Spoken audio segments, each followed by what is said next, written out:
दोस्तों हमारी बहुत सारी सब्सक्राइबर भाई बहनों की बहुत सारी कमेंट है कि हमारी सिलाई सही नहीं आ रही है, मशीन बहुत आवाज़ करती है, सुई बार बार तोड़ती है, सिलाई में गुच्छे गुच्छे आते हैं। तो सारी प्रॉब्लम्स की जड़ का हल आज मैं आपको बता रही हूँ।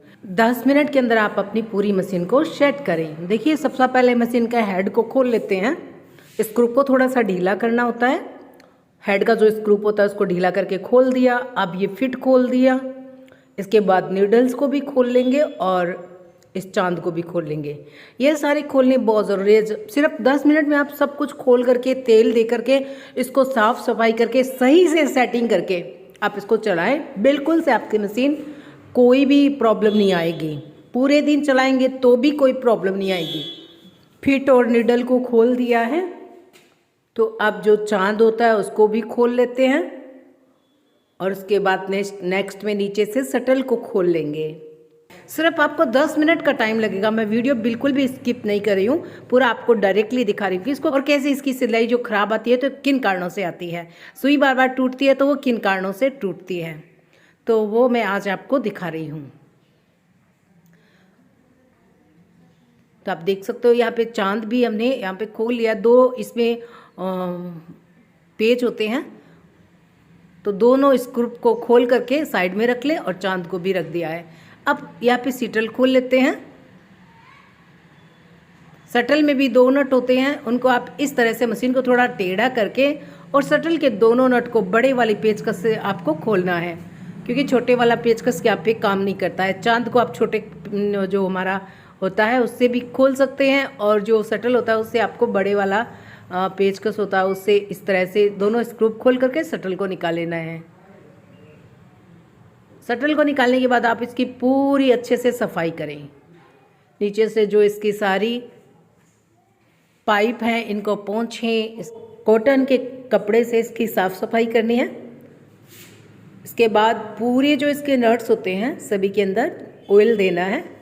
तो ये मशीन के ऑयल की जो बोतल है ये आपको मार्केट में मिल जाती है, 10 से 15 रुपए लगते हैं। तो एक बोतल आपको लगभग 2 से 3 महीने चलती है।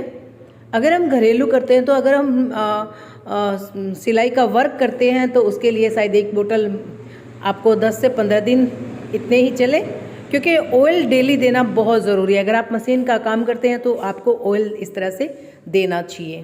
तो आपने देखा सारे जो इसके होल है वहाँ पे ऑयल दे दिया है। अब हेड का जो अंदर का भाग है उसको पोंछ लिया है और इसके अंदर भी इस तरह से देखिए ऑयल देना होता है, ताकि ये जो है ना घसती नहीं है, गज होती है। और इसके अंदर ऊपर जो होल होते हैं सभी के अंदर इस तरह से तेल दे करके और मशीन को अच्छे से पोंछ लें। और आप इस तरह से चला के देखेंगे तो बिल्कुल इसकी आवाज़ नहीं होगी। जैसे जैसे आप तेल देते जाएंगे इसकी आवाज़ बिल्कुल हल्की होती जाएगी। अब ये जो पीछे वाला जो बटन होता है इसको खोल लेते हैं और इसके अंदर जो चिमटा होता है उसके अंदर आपको इस तरह से ऑयल दे देना है। सारे इसके जॉइंट्स जो होते हैं ना वहाँ पे तेल देने से मशीन बिल्कुल हल्की हो जाती है, इसके अंदर जंग नहीं लगता है और मशीन बहुत ही फास्ट चलती रहती है, कोई भी प्रॉब्लम नहीं आती है। तो ऑयल हमने इसमें दे दिया है।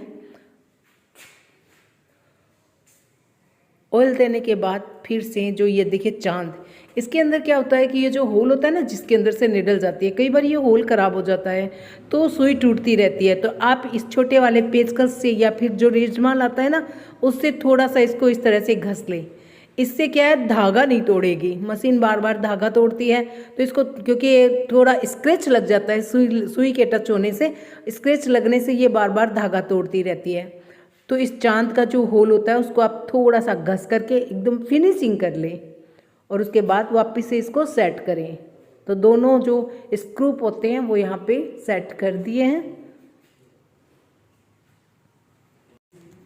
मशीन तो हर घर में होती है, परंतु उसे साफ सफाई करना, उसको सही से चलाना नहीं आता है, प्रॉब्लम हो जाती है। छोटी छोटी चीज़ें हैं, आप इन्हें घर पे भी कर सकते हैं। बहुत सारे हमारे रुपए घर के हम बचा सकते हैं। तो देखिए चांद को सेट कर दिया है और अब इसका जो फिट है ना वो लगा रहे हैं। तो यहाँ पे फिट के अंदर एक जो नट होता है उसको आप इस तरह से फिट लगा करके बस लॉक कर दें तो ये फिट भी यहाँ पे लग गया है। फिट को नीचा करके और फिर उसको टाइट कर दें।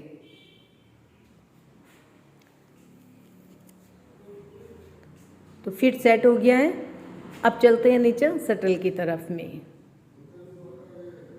अब शटल जो होता है ना, उसको पहले पूरे जो इसके पार्ट्स होते हैं वो खोलते हैं। तो आप देख लें कि इसको कैसे खोलना है। एक बड़ा सा नट होता है, इसको खोल करके पहले अलग करेंगे। उसके बाद इसके अंदर जो ये पहला लॉक है इसको साइड में रख देते हैं, ये दूसरा लॉक है, और उसके बाद ये शटल होता है और ये शटल की डब्बी। तो शटल की डब्बी को पहले पोंछ ले अच्छे से। इसके अंदर कोई धागा वागा फंसा हुआ हो तो वो साफ़ हो जाएगा। और यहाँ से जो डब्बी होती है ना, इसमें भी स्क्रैच हो जाते हैं। तो इस स्क्रैच को आप इस तरह से पेचकस से थोड़ा सा रफली इस तरह से घस ले, या फिर जो रेजमाल होता है मैं आपको उससे साफ करके बता रहे हैं। तो यहाँ पे देखिए, ये रेजमाल का छोटा सा टुकड़ा ले, और ये जो होल है जिसके अंदर से सुई शटल में जाती है, तो उसको थोड़ा सा घस करके साफ कर लें। इसमें स्क्रैच आ जाते हैं ना, तो भी धागा आपका बार बार मशीन तोड़ती रहती है। तो इसका भी आपको ध्यान रखना है। जब भी आप साफ़ सफाई करें, हल्का सा उस पर रेजमाल मार लें। हल्का सा रेजमाल मारने से ये जो इसकी क्रॉन्च होती है वो हट जाती है, और यहाँ से बिल्कुल स्मूथ चिकनाई आ जाती है। तो ये धागा बार बार नहीं तोड़ती। तो यहाँ पे मैंने अंगुली से चेक किया, बिल्कुल से सही हो गया। तो अब इसको साफ़ करके पोंछ करके फिर से बिल्कुल डब्बी जो है वो तैयार हो गई है।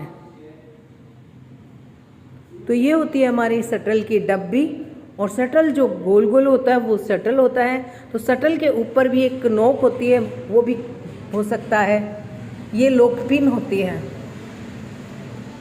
तो इसको लगाने का तरीका भी देख ले। देखिए, ये तो है सही, और इसको आप इस तरह से लगाएंगे तो ये उल्टा हो जाएगा। उल्टा होने के बाद आपको ये इस तरह से देख रहे हैं, ये ऊपर से दिखाई देगा, तो ये दिखना नहीं चाहिए।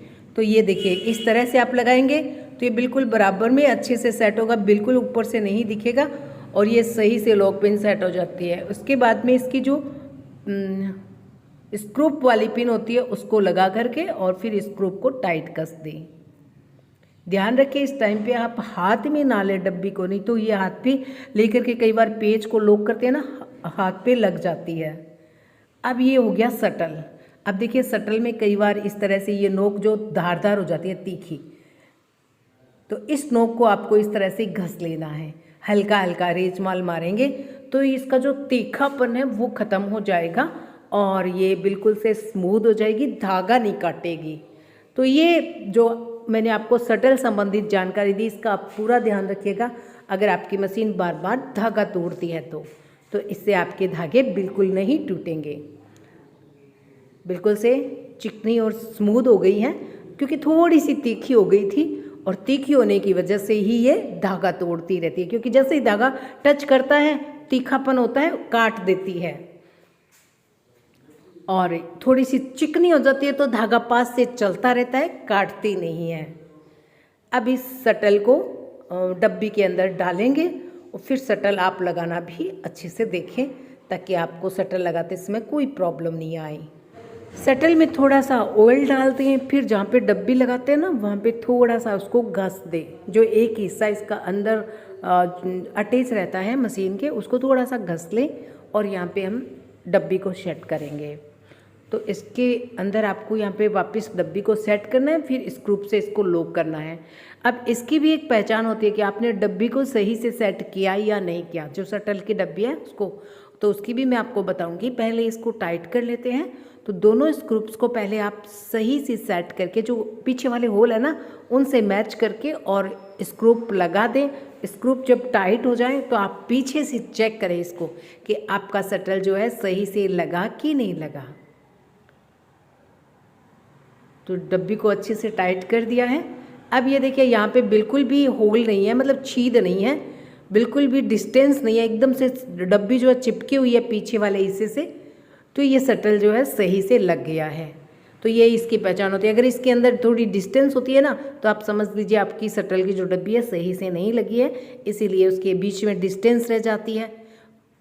स्क्रूप तो लग जाते हैं पर डिस्टेंस रह जाती है, वो सही नहीं लगती है, फिर आपकी मशीन में प्रॉब्लम आएगी।